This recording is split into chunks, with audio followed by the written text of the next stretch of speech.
Assalamualaikum warahmatullahi wabarakatuh. Yang terhormat kepada Bapak Ikhwan Firmansyah, Magister Pendidikan, selaku dosen kompetensi dasar IPS.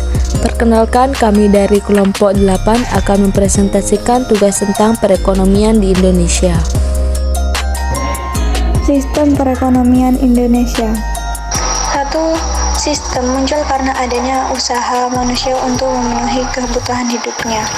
Kebutuhan hidup manusia tidak ada batasnya dan sangat bervariasi. Oleh karena itu, dalam upaya memenuhi kebutuhan hidup, selalu akan menimbulkan berbagai sistem kegiatan dalam kehidupan manusia. Suatu sistem mempunyai ciri-ciri sebagai berikut. A. Mempunyai tujuan yang akan dicapai. B. Mempunyai batas yang memisahkan dari lingkungannya. C. Bersifat terbuka terhadap lingkungan. D. Merupakan satu kesatuan yang bulat dari komponennya. E. Saling berhubungan dan saling ketergantungan. F. Ada mekanisme kontrol. Sistem perekonomian sosial adalah sistem sosial untuk memenuhi segala kebutuhan hidupnya atau untuk mencapai kemakmuran. Dalam garis besar, sistem perekonomian yang ada di dunia ini dibedakan menjadi dua kelompok besar yang saling berkaitan, yaitu liberalisme dan sosialisme.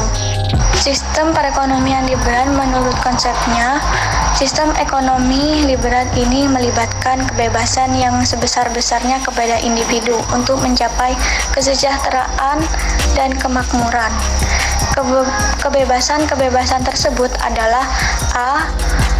Kebebasan berkompetisi atau bersaing satu sama lain. B. Kebebasan usaha perdagangan. C. Kebebasan membuat kontrak dalam usaha dan perdagangan. D. Kebebasan dari campur tangan pemerintah. Untuk lebih jelasnya, dapat dikemukakan ciri-ciri sistem ekonomi liberal sebagai berikut. A. Faktor produksi. Tanah, tenaga kerja, modal, skill dimiliki sepenuhnya oleh perorangan atau swasta. B. Pemerintah tidak mengadakan campur tangan di bidang perekonomian. C.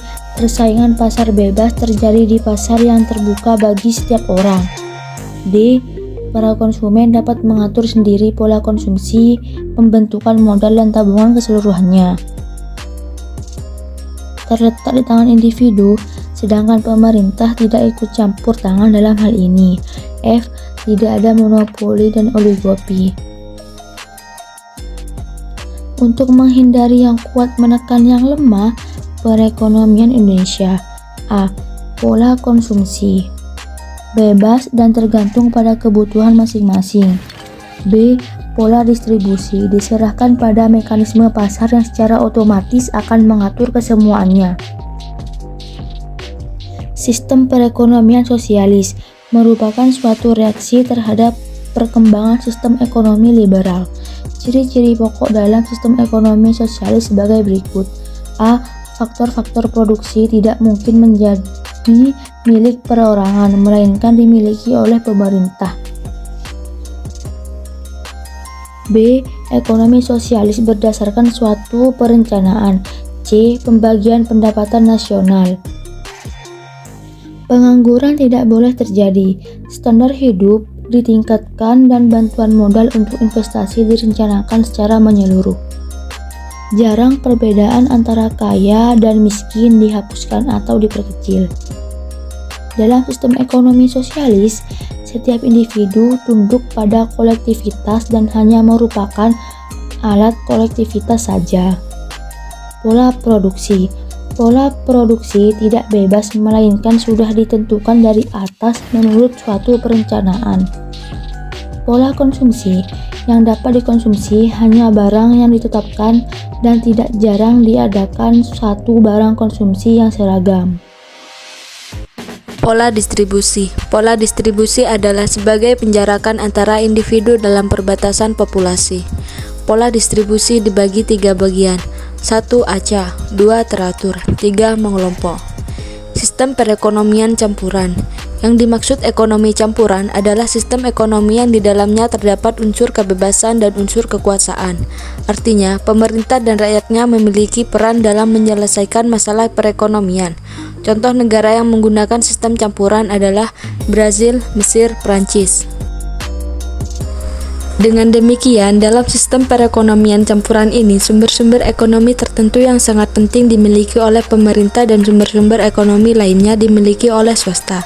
Dalam sistem ekonomi campuran, paling tidak dikenal dua sektor ekonomi, yaitu sektor negara dan sektor swasta.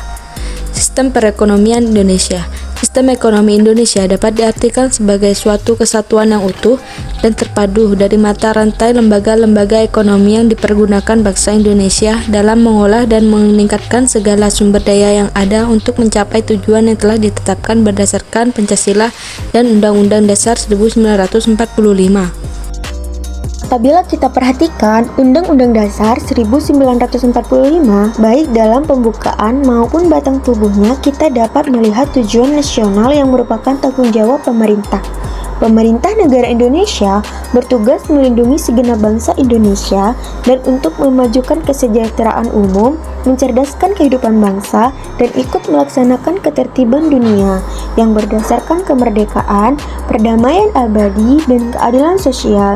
Dari pernyataan tersebut, kita dapat mengatakan bahwa begitu jauh pandangan para pendiri bangsa kita memikirkan bangsanya dan memposisikan bangsa Indonesia dalam tata pergaulan dunia. Arti keadilan sosial sebagai sila kelima, seperti dikatakan Presiden Soeharto, sila keadilan sosial menghendaki adanya kemakmuran yang merata di antara seluruh rakyat. Untuk mewujudkan keadilan sosial tersebut, maka strategi dasar politik perekonomian Indonesia harus berlandasan bab kesejahteraan. Seperti yang diucapkan Mohatta sebagai Wakil Presiden Indonesia dalam konferensi ekonomi di Yogyakarta pada tanggal 3 Februari 1946. Dikatakan bahwa dasar politik perekonomian Indonesia terpancang dalam Undang-Undang Dasar 1945 dalam bab kesejahteraan sosial. Pasal 33 yang berbunyi 1. Cabang-cabang produksi yang penting bagi negara dan menguasai hajat hidup orang banyak dikuasai oleh negara. 2. Bumi DPAN, air, dan kekayaan alam terkandung di dalamnya dikuasai oleh negara dan dipergunakan untuk sebesar-besarnya kemakmuran rakyat. Perekonomian disusun sebagai usaha bersama berdasar atas asas kekeluargaan. Perekonomian berdasar atas demokrasi ekonomi, kemakmuran bagi semua orang, sebab itu cabang-cabang produksi yang penting bagi negara.